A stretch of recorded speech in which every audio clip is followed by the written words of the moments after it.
Hi, Carly. So, welcome and thank you so much for doing this video. I'm very excited for you to share some of your wealth of experience around child development and particularly some of your areas of interest as well. So, I'm just going to start by handing it over to you so you can discuss your kind of OT journey so far and introduce yourself and everything like that.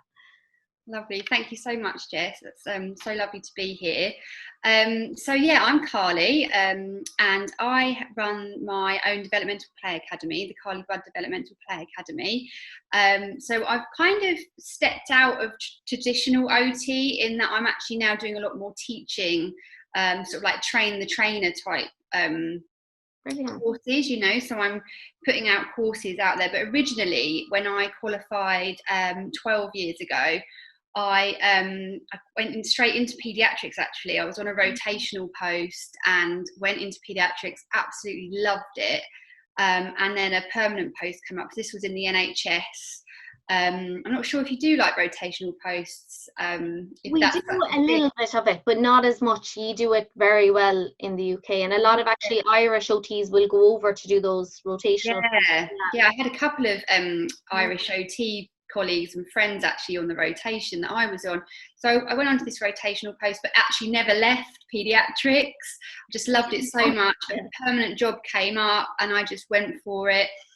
So I was working primarily then with a lot of mainstream school children with DCD, developmental coordination disorder, some with kind of undiagnosed autism, but like, general sort of delays, things like that. And then over time, I sort of started working with much more complex children, children with cerebral palsy, neurological conditions. A lot of work I did was actually then becoming much more around the preschoolers. And that's where my interest really came in. And a big thing for me was actually that early intervention, which I know is part, what you're really passionate about as well, and how I kind of spotted you really, because I was like, we've both got this passion for sharing this knowledge and about getting it out there from an early age. And for me, really, I was absolutely loving my job, but I often felt like I was limited on how much I could share health promotion wise. And must be about sort of 8-9 years ago, we used to have a scheme here in the UK. They were Sure Start centres, publicly funded centres, and they've kind of over time they've changed hands, how they're run, and sadly over time more and more have just closed. But back in the day when they were first opened, they were amazing, and they were basically hubs dotted around certain areas, and they were particularly there for more vulnerable families.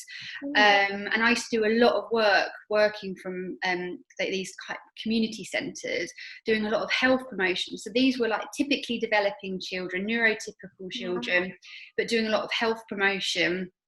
So I'd talk about the benefits of play and tummy time, and it was a wonderful opportunity to really empower parents in how much they can actually do with their children and how much it actually works and does. But it also was a really good way to pick up on any children out in the community that might actually go sort of undercover for a little while, like maybe it wouldn't be so obvious. So it was quite a good way to kind of pick up on some children out in the community that maybe that you kind of might have a few concerns with. So it was really amazing. But like I say, the funding over time, we stopped going in there, unfortunately. But I really loved that, and I loved that health promotion side. And I went on to have my own children, and it was in that time that it was actually just before I had children. I actually trained in baby massage and baby yoga because I felt really drawn to these things as an OT, thinking it supports development and bonding and things like that. And it was through that I thought that it might be a way to kind of get more mainstream and sort of maybe start sharing all of this knowledge that I have with children who are typically developing, or who have got some delays and things like that, but sharing with the parents what they can do before it gets to the point that it's getting really problematic and they're having to go further afield for advice, if that makes sense. So it was kind of this kind of interest of mine to get out there and do more health promotion, and particularly with the little ones. And then it just kind of ended up that I was running classes for baby massage and baby yoga. I'd bring in loads of my OT knowledge about development and play, and parents loved it. They just loved hearing about it, what they could do for their babies, how they could set up, and actually reassuring them as well that a lot of what they're doing was actually really good for play, as a play-based activity. Yeah. And I think, like you said there, I think that's so important. Sometimes, because I suppose with employment as well, OT is seen as like a reactive role, in that, like, we've identified a difficulty and now the OT gets involved. Whereas, like, what about that whole preventative, that health promotion? It's totally lost. And actually, when you were mentioning the clinics there, I don't know if they were ever in Ireland, but there's an infant mental health project starting in Ireland. They're trialing, I think, in 2 locations at the moment, but they're really trying that model of practice, that you've got your, social worker, and they're doing baby massage, and you're working with vulnerable populations to try and educate them around kind of development. But I feel like there's a whole missing part that should be in every area, because there's so much information online, but to a new parent, they're not going to be scrolling through loads of information to see what's relevant, what isn't, and I feel like OTs are really missed in that spot, aren't they, around that development of play. And we work on so many different areas that are so relevant to a new parent. Exactly, because we're so holistic, aren't we? And that's why, it's kind of a historical joke, isn't it, about explaining what it is we do. Exactly. Because we look at so much around the child, within the child, the impact of their environment on themselves and how they're interacting, and it's not just physical, it's cognitive, isn't it? It's mental health, it's mental health generally. And it's looking at that family perspective as well, isn't it? Exactly, yeah. And that's a huge part of ours. Yeah, that it's not just the child or the baby, that it's that whole family dynamic, their environment, how they engage in different occupations, if there are delays, what's causing those delays. So, like, exactly as you said, yes, we know a lot about, significant delays and working with populations, but it's so nice to be able to use it in that kind of health promotion role. So I think that's excellent, really. Yeah. Absolutely, thank you. And so that's just where my passion lies, actually. And I just decided to follow it, really, and just decided actually I wanted to get my message out there. And where I was getting such good feedback from my baby massage and baby yoga classes, I kind of thought, you know what, like, I started running what kind of much more specialist workshops for parents, and that would be parents of young babies, but it'd also be antenatal, so like getting parents in who, expecting parents, so before they've even had their baby, to kind of get that message across. And it wasn't just about, like the development, a lot of it was sort of physical development, a lot of it was also about, nurturing touch and the importance of the first 1001 days, so that crucial time for building babies' brains, and like that love and support and connection that they need to feel in order to develop and grow, and to kind of form the blueprint in their brain for future relationships, and the feeling of safety to go out and explore.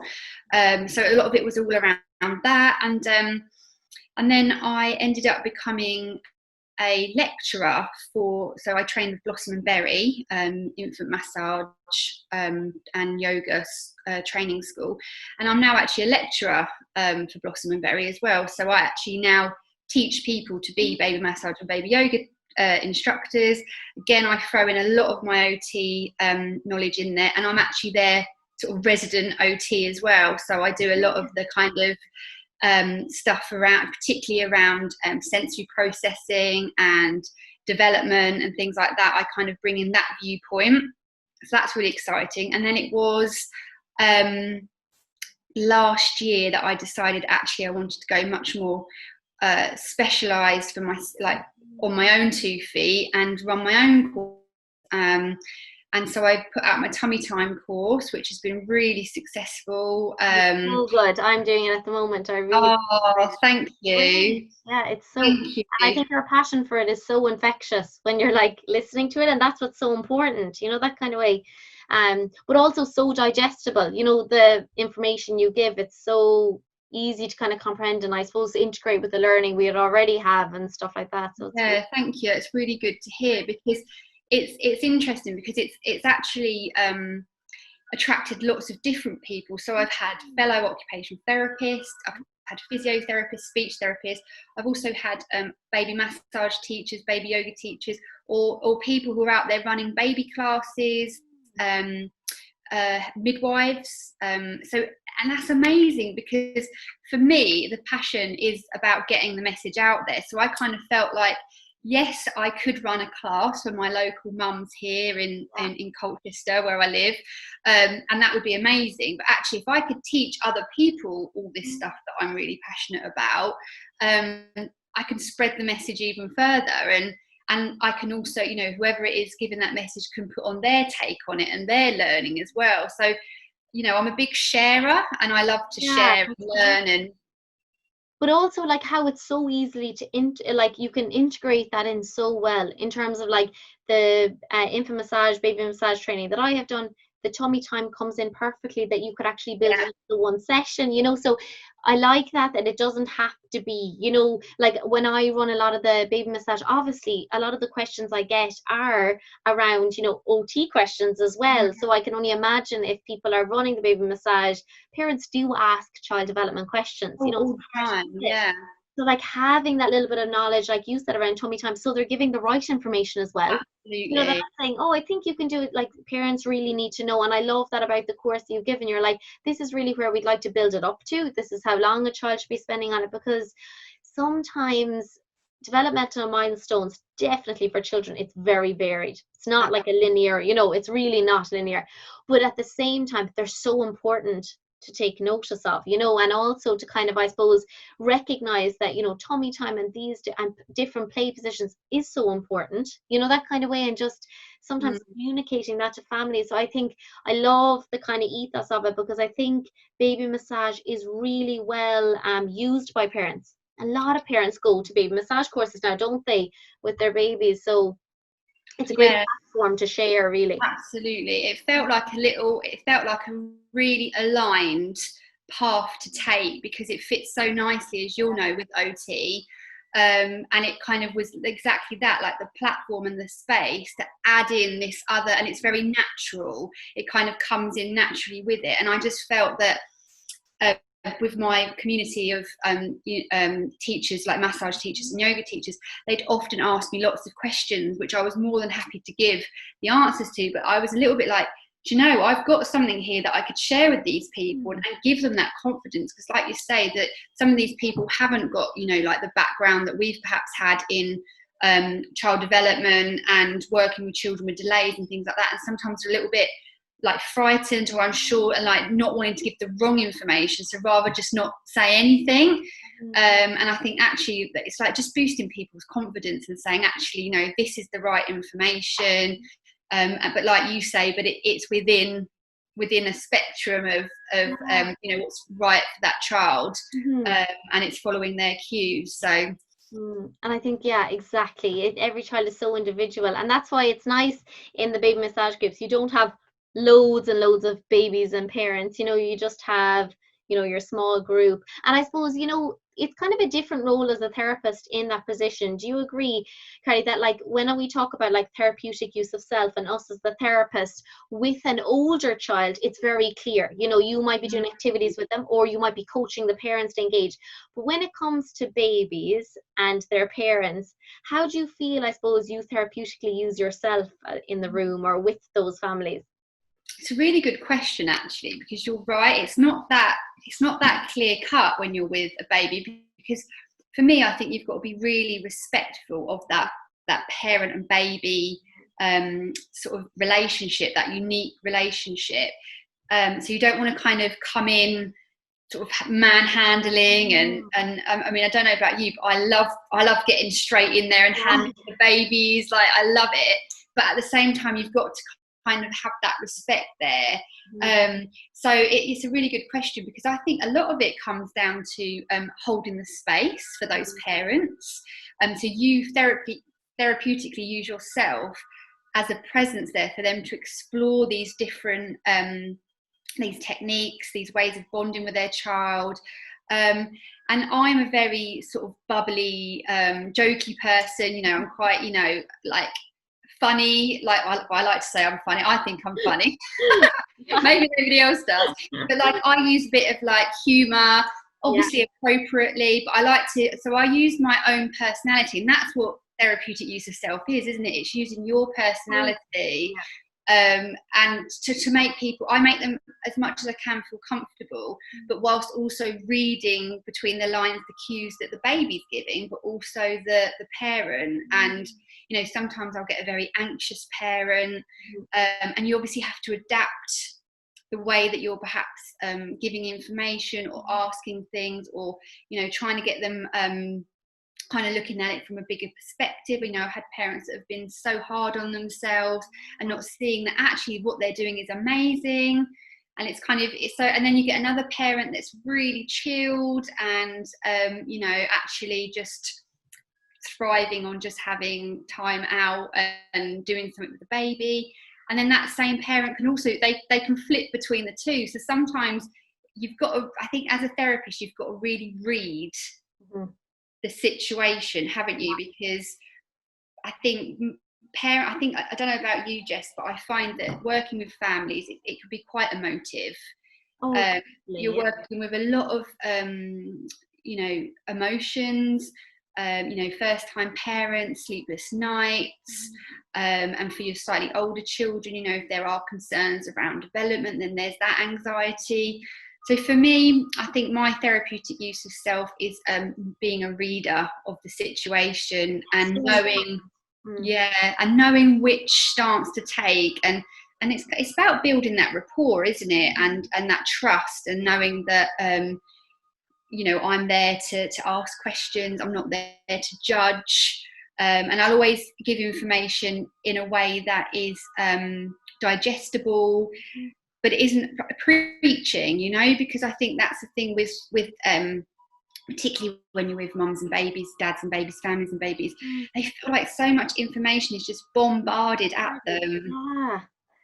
Yeah, and you do have to kind of reflect as well a little bit on, like, I think, like you said, therapeutic use of self hugely is our communication as well. How you communicate things in an appropriate way as well to a mother with their baby, that they are the expert and you are just sharing knowledge. You're not dictating how, and you need to reflect on your own biases. What do I feel comfortable? Not like the path that I would take with a baby or my baby might be very different to another mother. And I think running a group actually is really interesting, because your therapeutic self is almost on like adrenaline because you're like scanning everything, you're getting to know who's there, and you're also mediating between their communication to make sure that, you know, maybe one parent isn't spouting as well how they feel things should be done. So you're really therapeutically using yourself to create an atmosphere, isn't it? It's an atmosphere of calm and respectful, but also sharing of knowledge. And you know, like, it does usually come up, there's so much focus on like breastfeeding or bottle feeding or this position, or you know, the way the baby, like nearly the birth, you know, everything is, it's so personal, but yet it's almost so open as well. And as a result, I think sometimes parents do come, and the baby could be very small, they're already, you know, they already feel they're so hard on themselves. So you need to be so important, isn't it? Creating that atmosphere that it seems very inclusive, you know, and everybody feels, so it is. It is, isn't it? And it's like you say, it's reading the group as well, and just and managing it, but not in a way that's like controlling, but just keeping your eyes and your ears open, and just kind of being inclusive, ensuring that everybody's feeling like they're getting something from the group. But for me as well, particularly when I was running my baby massage classes, I would really try and make it a really nurturing space. Particularly, I don't know about you, but it would primarily be mums and babies. I did run daddy and me workshops, but primarily it'd be the mums. And I'd try and make it a really nurturing place for them as well, because I'd feel like actually you're ending up being, you know, you use your OT skills actually with the parents, you know, you're actually giving them that space to be heard, and working things out. And yeah, and I love it. I really, really love Oh yeah, that. and like it knocks on to all other areas, because I do a huge amount of like coaching, even with my older kids, that I actually stand back and I get the parents to mainly engage with the kids, and I will demonstrate or model, but very normally the parents are always in the room with me, and that it's really them. And that's so important, because at the end of the day, that's the relationship that is most important. They're with that child all day, and I think sometimes that can be a little bit lost with the environment you choose, you know. So for me, going into people's homes, I'm then able, like you were saying, you also go to people's homes when you first started, you know, working with families, and it just makes a difference, because you can coach in that space that that child is normally in, use the stuff that's there, and it's just a bit more, you know, adaptable, you know, like they Yeah, can use it, yeah. yeah, and different. So in terms of like when you're kind of bringing all your knowledge together with all the different groups, what if you find kind of, I suppose, with some of the parents that might come in around, let's say, tummy time, because I know that's an area that you're very passionate about, and it's just such an important area as well. When they talk about babies that, if they're saying they really don't like this position, my baby hates being in this position, they cry, what advice would you give to parents kind of around that? Well, I've found over my time as working as an OT, and more recently in baby massage classes, that actually a lot of the problem is actually a misunderstanding of what tummy time is. I think we hear the term tummy time, it's kind of thrown out there a little bit, and you kind of know that it means putting your baby on their tummy, but that's it. And I think new parents just assume that it's placing baby down on the floor on a blanket on their tummy, and of course I don't know many babies that would be happy with that. And I think that's where the difference is, and that's where I've brought in my course. I talk a lot about rethinking tummy time, and rethinking tummy time as a position for play.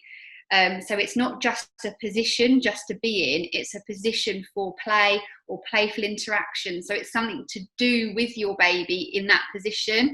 And I also talk a lot about it being part of a play diet, so an overall play diet. So tummy time is really important for a baby during their awake hours. It's got so many benefits, but also it shouldn't be to the detriment of any other positions. So, actually laying on the back and playing in the supine position or sideline are important.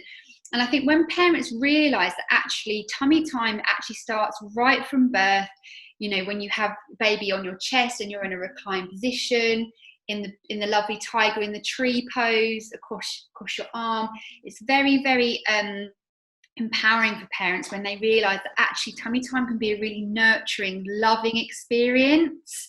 It can be a time for holding their baby close, which there's a lot of messages out there still about how we should be putting our babies down, they shouldn't be being picked up. Actually, we know now that the science suggests the opposite, that actually babies can't be spoiled, that picking a baby up results in a less clingy baby ultimately. So it gives them that opportunity to say, hey, do you know what, I can settle, I can soothe my baby in these positions, but also this can be a position for play, so I can walk around with my baby and show them the environment. And yeah, their baby might not be, won't be answering them, but we know, Jess, that they are just absorbing everything, aren't they? Yeah, and I think it's really important, and sometimes this isn't really communicated well, and I think you do that really well, that rethinking tummy time, that it's so important that it is a position for play, and that babies need to play, because I think sometimes it gets a little bit lost, that it's like, oh, they just need to feed and sleep and change, but they're also learning everything. They're learning about their body, about their relationships, they're learning about how those feelings inside their body feel and outside their body feel. So like you said, when they're getting that tactile input, when you're holding up in your arms, when they're on the floor and they're exploring things in front of them, or how things look when they're lying on their side or on their back. So like you said, it's a play position. You can't expect a child to lie on their tummy. I wouldn't lie on my tummy if I wasn't doing something, if I was just lying on the ground and left there. So I feel Absolutely. that it's like, be that their favorite toy is that kind of way, your mom or dad or their caregiver. Get down there on the floor, engage them, because all they want is your time, and whether they're in any play position, they're happy as long as they have that toy or you, and you give great suggestions around how to engage. And like you said, could be lying on your chest. Some parents then go, oh, they do tummy time. We do it all the time when they're lying, and that's so important for them. I think that is honestly one of the most important messages around the rethinking. It's not just lying a baby down on the ground. Totally. And I think that for me is like the key message that I just want to get out there. Tummy time isn't what you think tummy time is. And actually, let's make tummy time a fun time, a time for connection. And I think when parents start to realize that they are doing some tummy time, that tummy time doesn't need to be 20 minutes straight, that it could be 30 seconds to begin with. It kind of takes the pressure off. And just knowing and having an awareness that actually, if my baby's been, we've been out shopping, we've been in the buggy, or we've been out in the car, actually it'd be really good for them. They're happy, they've fed. Let's have a little bit of time down on the floor to explore some movement. And play isn't what people think play is for a baby. I think they think that it's like entertaining with toys and things. That can be an element of it, but play is for exploring their own bodies, their movement against gravity, and like you said, seeing the world from different positions, and just having different things talked about with them. That's play. For me, I talk a lot about playful interaction, because until that a baby gets much older, obviously they can't be so active in play, but there's one of the biggest parts of play is that playful interaction and that feeling of playfulness and wanting to explore and get curious and get moving. That's play. So when we're offering tummy time, obviously we're building up so many of their muscles and everything like that, but cognitively we're supporting them. And then add in a parent being there, like you say, they're their favorite toy. That's just going to just build up all that loving side of building brains, because brains are built with love. Like, that isn't just a hippie thing that's No, exactly. out there. They actually, babies' brains grow when they're shown and love and nurtured, because they feel safe. Like, it's just exactly, I think that's the messaging. Sometimes it gets lost, doesn't it? It gets lost around that. So definitely different play positions, getting that playful interaction. So I do think if parents, if they're concerned, oh, they're not spending time with their tummy, to change it up, that kind of way, and do tummy time in different positions, or come down onto their level, or put a mirror in front of them, or so babies love different things, and there's just so many ideas online, but I think the why behind it is so important. Absolutely. I do a lot of videos on things is because the why is the most important thing, because I think if parents know that, then they're more inclined to do it. Whereas if they just think, oh, well, that's play. Well, we do loads of play, or we're in loads of different positions, but knowing the why is just so important. So we kind of touched on play there a little bit. And I know this is obviously your other area of major expertise, and I just love it too, all different types of play. What would you say, this comes up a little bit sometimes, for parents who just are like, I'm just not playful? I get that a lot, actually. And sometimes I think it's a little bit of just feeling reserved and worried about how it looks, and being silly, and that doesn't maybe come naturally to some people. But what I'll always say is use something like a common denominator. So maybe something like, if you really like music, maybe put some music on and just dance a bit with your baby, hold your baby, move around with your baby. It's about getting in the moment. And I think the more in the moment you are, the less you're thinking about it, the more playful you become. And I think it's always really good as well to, if you're not playful, to maybe have a few props. Yes. Maybe have a little think about, what you've got around you and use them. So, I really like treasure baskets, and things like that.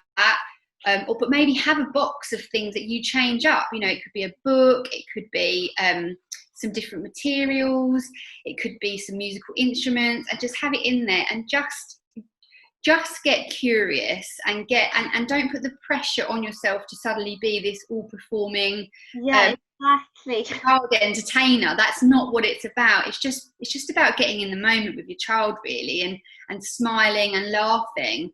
And I think the more relaxed parents feel about that, the more naturally playful they will actually become.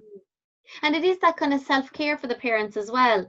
That it's like, if you feel wound up coming in from work, don't then try and, go Mm. for a run, or, have your shower, have a cup of coffee, and then it's almost like mindful playing, isn't it? Being in the moment, being there, because children can sense when you're distracted and Yeah. when the focus isn't fully on them. And then you do get lots of behaviors, maybe Mm. more kind of negative attention seeking, because they just feel. So if you're doing that mindful playing and you're very present with babies and with older children, they really feel, don't they, heard, and like they're getting that attention. You're better off to that quality play, that quality attention, rather than kind of, just being there but not really present. And I love, like, even for parents, bubbles, or puppets, anything Mm. like that is great fun. But yeah, that you can't look stupid in front of your baby or your kids, I I think, think yeah, yeah, reserved feeling of I might, but you're do it at home when no one's watching, that kind of way. So exactly. Exactly. It's just about just getting a bit more present, isn't it? Which I think generally as a culture, when we are moving more into trying to be more mindful and more present. But I think, yeah, it comes out of getting out of your head a little bit.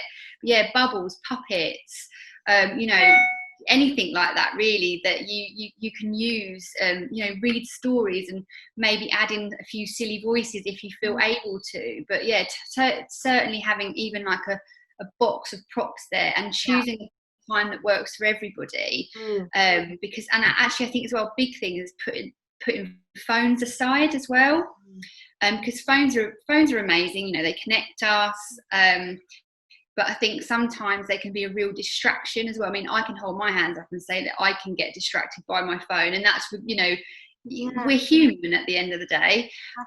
So I make sure I put my phone away, because otherwise, I hear it ping or go off, and I think, instantly you're brought back into adult world of, oh, is that an email I've got to answer, or is that this? And actually maybe just dedicating a few moments, 10 minutes, 20 minutes, just, to be with your child. And it doesn't even have to be doing something. Sometimes it could just be No. talking, or Yeah. it's just that connection, and that, with very young babies, just laying on a blanket with them and touching their hands. And I think that's where massage actually and yoga come in really good, because if you're naturally not able to sort of think up activities or play activities, massage is a really good way of connecting, singing songs, and that side of things. And then yoga obviously much more movement based, so it's kind of almost like a toolkit of Really nice. play if you want And to it get. kind of sets off that whole, I suppose, that tactile reassurance, even as kids, because a lot of the mums that would have done it with their babies when they're small, they were saying as they get older, they often say, do that, massage on my arms or my legs, when they want to go to sleep, or do that massage. They remember that. And like, I know I'm such a tactile person. I still love, a hug from my mom, or, so I think that, like, for older kids, it starts off that relationship as well around that tactile touch. And like you said, just lying there and getting a little massage on their hands, or, that's just being with them and present. So yeah, it doesn't have to be this big setup and, Yes, and I think that's the thing. I think we get this picture perfect Instagram picture of it all set up, and yeah, that is fantastic. Don't get me wrong, that is amazing. But I think that's where this kind of comparison thing comes in, like, oh well, that's not what I'm doing. And actually there's there's getting a balance. I think it's very much all about balance, and just, yeah, parents just giving themselves this, like, a little bit of a break really, and just saying, you don't have to be perfect, you just need to be present. Definitely. Have your kids, your beautiful two kids, have they taught you anything about play, watching them? Yes, masses. Actually, I think I've become much more. I think when I had one, so I've got two. That my eldest is she'll be 6 in a couple of months, and my youngest is just 3. And when I had one, I remember thinking, I could set it. It was almost like if I wanted to play, I could just do it as almost not a therapy session, but I could get more into my, like, OT head. But once it was 2, and very different stages, and I mean, my little boy, he walked at 8.5 months, So like, and I was just like, oh my goodness. And that changed. pulling at everything Yeah, already.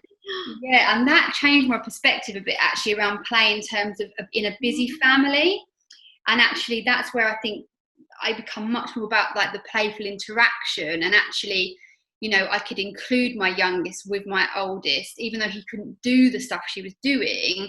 I could bring him in terms of like, you know, showing him things and pretending that he was part of it, but actually that was still playing with him, you know. So I think that was a big eye opener for me when I had more than one child, and being somebody with this knowledge around play and being a parent, I did put a lot of pressure on myself. I can Of imagine. up. I was like, you know, I should be doing this, but should's the worst word. Oh, so Like there's always, yeah. So I think that, so it was a big eye opener having my little boy in terms of how to perhaps be less structured oh around yeah. play. Um, and that's not to say that all the play with my oldest was structured, but I think it was a lot more thought put on it. Whereas with my youngest, I've become much more about using everyday moments to bring To the just play. have that, yeah, and that is so true important, and also such an important thing for, I think, parents to hear that have two um kids that are, one is a little bit younger, and how to involve them, because sometimes Mm. they'll say that, oh, they don't really play together, but maybe you can be, that buffer of like, oh, we're actually playing, that kind of a, we're being part of it. And like the younger sibling, I don't know about your son, but they just love that, they love feeling Oh part yeah. of whatever their older sister and brother are doing. So it Mm. is that playful interaction, and also that humor, being funny and silly, and kids just love silliness. And Oh, absolutely, oh, they any do. funny voice you can put on, they love to hear it. And so I Yeah, think, yeah, they definitely teach you a lot. they do. And anything that's out of the norm, you know. So like if you take a, I don't know, a saucepan and just put it on your head, that is hilarious. You know, if you do that out of the Exactly. blue, Yeah. you know, you can get funny and you get creative. And I think when children see Mm, adults getting creative and just being free to explore and do things that aren't in a box, yes, exactly. Yeah. they feel like, oh, actually, you know, this saucepan doesn't have to be a saucepan. It can be a hat. It can be a drum. It could be a cauldron. Mm, It could be all number of things. It could be a cave. You know, and that's where I think that uh, modeling, isn't it? modeling Yeah. exactly, A and little in bit the of parent, modeling and yeah, pretend play, yeah, it goes a long way. totally. Definitely. And I think even watching, when Channel 4 brought out The Secret Life of 4 and 5, I mean, it just showed how much stimulation actually that age group needs, and the complexity of their thought process about their play and their relationships, and what they had seen at home and what they'd heard at home, and how they now integrated it into. So like you were saying, they're watching everything, that kind of way, and they're really taking in everything. So the amount of sensory experiences that they can have, even as smallies, touching different materials in different play positions, the same as they get older, exploring different things, how they could use it in different ways. Doesn't have to be single-use toys. It can be, utensils you have in the kitchen. It can be, cardboard box. It can be, a number of things. You can Yeah, do messy play with food, that kind of way. You don't have to, like you said, it doesn't have to be in a box. It's more about that playful interaction, being present and mindful, isn't it? Rather than absolutely. play in the kind of, yeah. Mm. And I think, you know, I don't know about you, just I kind of have my core things that I love, and they're often very basic things, you know, like some bean Yeah. bags. That's a great one for playing. That's got so many, Mm, different ideas that you can do with a bean bag. You know, you can obviously do throwing and catching. You could put it in a line, and it could be a line that you need to walk mm, across. And you know, I love like bringing like obstacle courses in, you know, with the slightly older, yeah. like my age, like they love it, and bringing that side of things in. So things like that I love. And a tunnel, you can Oh, do love a almost tunnel. Yeah. everything with the tunnel. Obviously it gets them in that crawling, and yeah, so it's actually like you don't need a lot of things actually, and No. then you've got things there just around the house that can Mm, be I'll never forget actually when I was working in the NHS. I got locked out of my house just as I was about to go on a home visit, and I was going to go straight from home, and all my stuff was in my house, but I had my key. So I literally turned up to the house for this session, and I was like, I've not got my staff explained the situation. I knew the family very well, and I said, could I just raid your kitchen? Literally, that little boy had the best session. We used, everything in their house basically. And she was like, I've never seen him so engaged. And we just used things like a wooden spoon, a saucepan, a plastic jug. I think we got some dried pasta out, and literally and that's what I mean. It's just about exploring. And you know what? That's a good lesson in general. Like I always talk to parents about, your child does need to be bored at some situations. Everything doesn't have to be structured, you telling them what to do. So if they are in the middle of a role play or pretend play, don't intervene. Yes. Let them play it out. You can join in if you want, but don't be dictating whose role is what. That's their play. And the same as you said there, you arrive as an OT, you're an adult now, and you had to get creative and get things, and then it ended up bringing out your creativity as well, So totally, around kind of allowing that process. And sometimes I say that, not to worry too much on that end product. Oh, we did art and crafts and they're brilliant, but there is also a process to play, that kind of way. And they might play that game repetitively. They're going into the kitchen and they're cooking, but that's them learning what they're doing, and they're expanding on their play. You've hit a really important point there, actually. I think that's a big thing. I think as adults, we're very caught up about the end result. Like, we've set this up, we've got the paints out, so we're expecting now we're going to have this lovely painting. But actually, part of the that the children learn through the process, there is an end result that they can be proud of, but actually playing is that toing and froing within the activity, and that feeling lost in the activity and enjoying it. So it could end up being that, there's not the picture, but you have got, I don't know, toilet rolls with fingerprints all over them because, they happen to go and find a toilet roll when they pop to the toilet and come back with that. And it's about kind of going with it and maybe letting go of the expectation of what you thought it was going to be.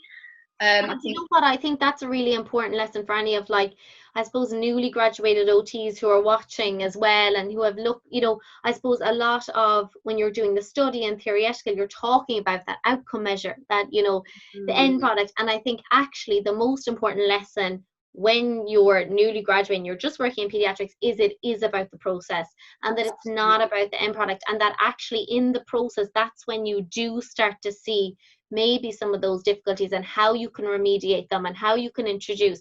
Whereas if you're focused on that end product, you have no idea, of all the different steps of how you actually got there. You can only learn so much from that, whereas it's really being present as well, isn't it? And that's the same even in the groups. It's way more about the process than them actually knowing all the steps of the massage. It's about actually, being there, chatting, knowing the massage, but actually, enjoying the process of the group. Absolutely, yeah. And it's one it's often missed, isn't it? Because I do think we are quite caught up on outcomes sometimes, and definitely. So, Carly, I will attach all the links to your wonderful website and your other courses if there's any therapists that would like to do the tummy time, but also all the information kind of that you've shared today. You share fantastic posts on Instagram, really nice snippets, I think, for parents if they're watching as well. So thank you so much for doing this video. I've enjoyed it so much and I've learned so much. Oh, thank you so much for having me. It's been an absolute pleasure. Really lovely to connect with you, and and I think it's so nice to have these connections with people, and actually and do videos and kind of, I suppose, share our expertise so that other therapists and parents can get it as well. So thanks so much, Carly. Thank you.